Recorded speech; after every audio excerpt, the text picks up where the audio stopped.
but that's okay. We'll wait a few seconds. All right. I apologize for the other viewers on the YouTube channel. The video must have stopped. But that's okay. We're still here, right? We're still here, and I'm still with you. So, no worries. And we just completed our guided meditation thinking of tranquility for us and tranquility for the world. So if you like, you can replay the earlier part of this video and incorporate that into your practice. And I sincerely apologize for that. So what I was stating a few seconds ago is last week I read from the Dhammapada, and we'll do that again this week. I think that was a really good practice. I think that was really good. And for those of you who may not be familiar with the Dhammapada, those are the actual sayings of the Buddha. Much like when you read the New Testament, right? And Jesus' words are marked in red, right? Or in another color other than black, right? So you know that those are the actual words of Jesus. These are the actual sayings of the Buddha, the Dhammapada. I do have a free copy of this that's available for download for free. It's in the public domain, so you can all have a copy of it. Just go to our website. But anyway, this week's we'll read, it's Wakefulness. Wakefulness. Wakefulness is the way to life. Wakefulness is the way to life. The fool sleeps, as if he were already dead, but the master is awake, and he lives forever. He watches. He is clear. How happy he is, for he sees that wakefulness is life. How happy he is, following the path of the awakened. With great perseverance, he meditates, seeking freedom and happiness. So awake, reflect, watch. Work with care and attention. Live in the way, and the light will grow in you. By watching and working, the master makes for himself an island which the flood cannot overwhelm. The fool is careless, but the master guards his watching. It is his most precious treasure. He never gives in to desire. He meditates, and in the strength of his resolve, he discovers true happiness. He overcomes desire, and from the tower of wisdom, he looks down with dispassion upon the sorrowing crowd. From the mountaintop, he looks down on those who live close to the ground. Mindful among the mindless, awake while others dream. Swift as the racehorse, he outstrips the field. By watching, Indra became king of the gods. How wonderful it is to watch. How foolish to sleep. The beggar who guards his mind and fears the waywardness of his thoughts burns through every bond with the fire of his vigilance. The beggar who guards his mind and fears his own confusion cannot fall. He has found the way to peace. What does that mean? Wakefulness. What does that mean?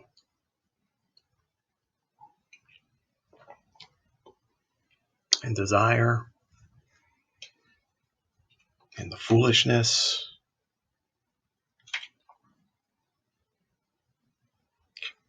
and watching. Watching is one of the watching and reflecting and awake, right? When Buddha was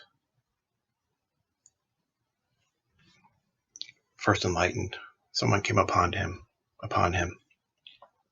and was amazed by the glow the aura that emanated from him. And this person thought, wow,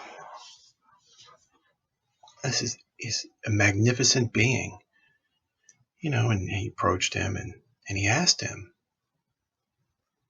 are you a celestial being? Who are you? What are you? And Buddha's response was, I am awake. But what does that mean, awake? I mean, certainly we feel that, as I'm talking to you, I'm awake. I'm not sleeping. My eyes aren't closed. Awake, depthfully, the root causes sometimes. Why do people say what they say? Why do people do what they do at times? What is going on? And thinking about that wholeheartedly, reflecting upon that, much like you would reflect upon your day, what happened during that day, throughout the day, maybe what we could have done better, what we could have done differently, but realizing that's over with, right? That moment does not exist any longer. It's in the past, only our memories. But maybe how we can deal with it in the future. And then watching, observing, right? Observing what's going on. You can still partake, right? If you're at work, you work, right? You work.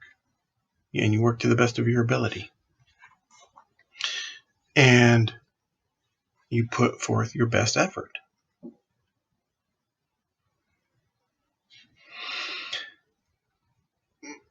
The part where he talks about the master makes himself an island where the floods cannot overwhelm. His mindfulness, his wakefulness, his watching, his reflecting, his meditating doesn't necessarily separate him from the rest of the world, nor should it you. It's not about being separated. It's being inclusive, being a part of it, but not falling into the pettiness of what may occur. That's the desire sometimes.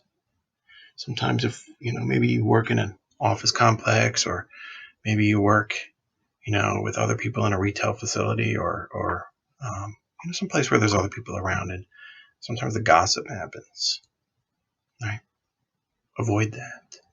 Avoid the gossip. That distracts us. That puts us back asleep, right? Takes us away from the wakefulness that we need to feel, or that we should be experiencing, the being, right? The being.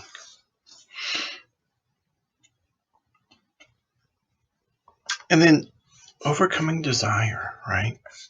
So desire isn't just,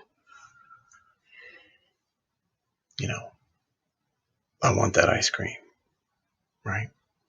Or I want to go, spend this extra $50. I'll float a check till next week, or something like that, right? I get paid on Friday, right? Watch the desire. I know it's happened to me in the past, and I guarantee you it's happened to many of you as well. We've said, hey, I'll spend that extra few dollars. I get paid I get paid in a couple of days. Only to find out, maybe you forgot something, right? Maybe you forgot a check in the mail. Or, maybe, your brother or sister or somebody calls you up and say, hey, I just got a flat tire or something like that. And you aren't able to help them. There's probably a lot of other worse examples, that could happen. But, all that stuff, think how you feel. If your mom or your dad or your brother or sister called, hey, I got a flat tire and can I borrow some money to get, a new tire fix, my tire fix or something like that. And then you don't have that money. right? You can't help them, right? That's suffering. Those are the little sufferings that we all experience, right? Suffering in Buddhism can also be, another term could be just disappointments, right? It's not always going, to the dentist and having a root canal. That's suffering too, right? Right. It certainly is. But, it's the little everyday things. That wasn't being mindful. Maybe not living within our means in some sense. Buddhism isn't about not having, right? It's not about not having. It's about the middle path, right? Not too much in the excess, right? Not too much on the one side, not too much on the other side, right? So mindful work, mindful in all that we do, and there's nothing wrong with maybe saving a little bit.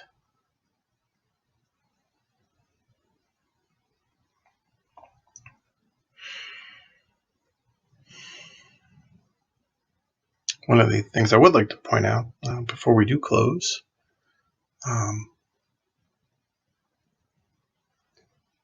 one of the questions I most often get asked again, is, am I doing this right? Am I meditating right? Am I practicing mindfulness correctly?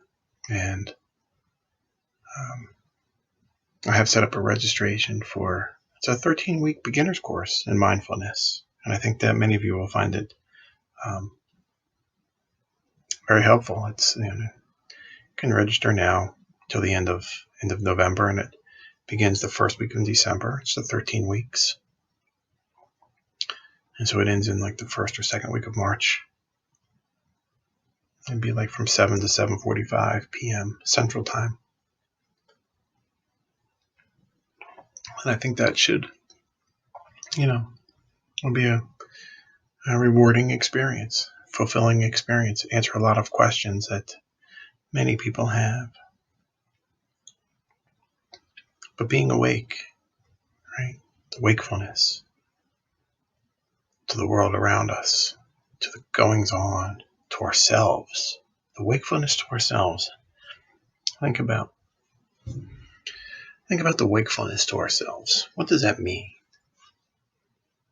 It certainly means acknowledging how we feel, right? How many times have we said to ourselves, I should have listened to my little voice? Nah, that's the wakefulness part of you that is in you, that wants to come out. It's, I don't know, sometimes you remember the old Pinocchio with the Jiminy Cricket. It's my conscience. And that's true. It's telling you the right thing to do. Right?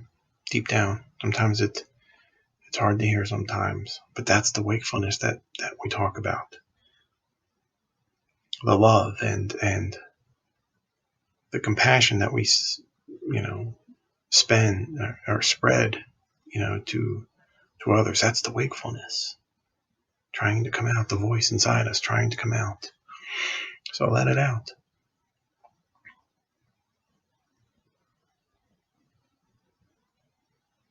And avoid the pettiness.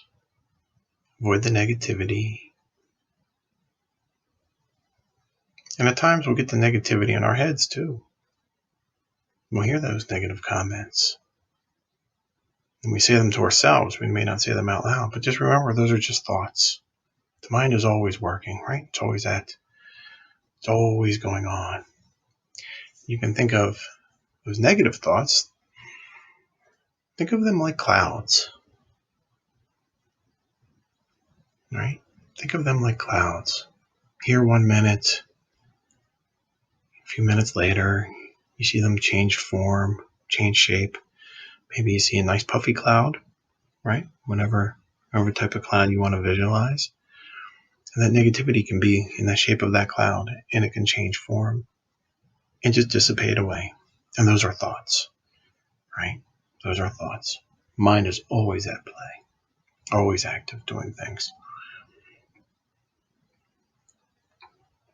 But we can train ourselves. We can discipline ourselves. And that's where the wakefulness comes in, right? The awakeness. Listening to the inner voice that is compassionate and loving and supportive of one another. Not just ourselves, but supportive of one another. Earlier in the talk, I talked about being, right? The being is the wakefulness. It's also connectedness, because we're all connected. Wherever you are watching this video, you're connected to me. And I am connected to you. Your pets, connected to you. All living beings are connected. All connected. All part of the universal experience. All the being. Your left hand is no different than your right hand. We visualize them different, but they're all part of us. All part of the same being. They're no different than I am. And you're no different than I am. And I'm no different than you.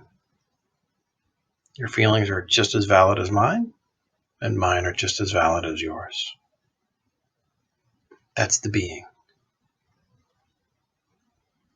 That's the being. And the being is supportive. The being is awake of what's going on around.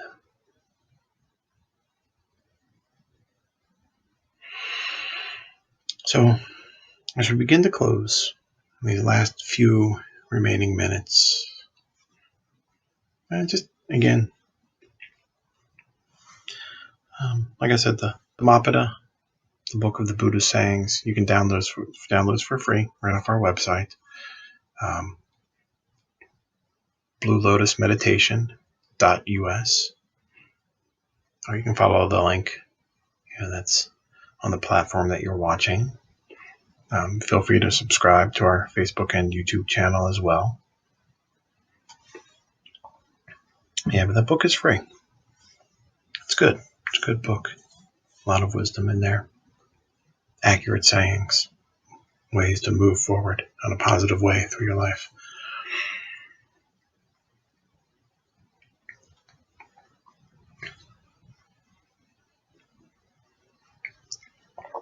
And then we are also doing our fundraiser, right, for our groundwater well, right, for the drinking water well, for the retreat center, the Blue Lotus, the actual meditation center itself. This way we can offer longer retreats, right? Practitioners, they can get fresh, clean water, for drinking, for washing, their faces and hands, or, dishes or so forth, something like that, or, for sanitation purposes, and for watering our flowers, our garden, our community garden, right? That'll be set up again for next year. So if you can, please feel free to make a donation. Any amount is super greatly appreciated. Your kindness is greatly acknowledged in many ways. Again, you can find those links on our website or YouTube channel and so forth. Anyway, dear friends, I appreciate you spending your time again with me.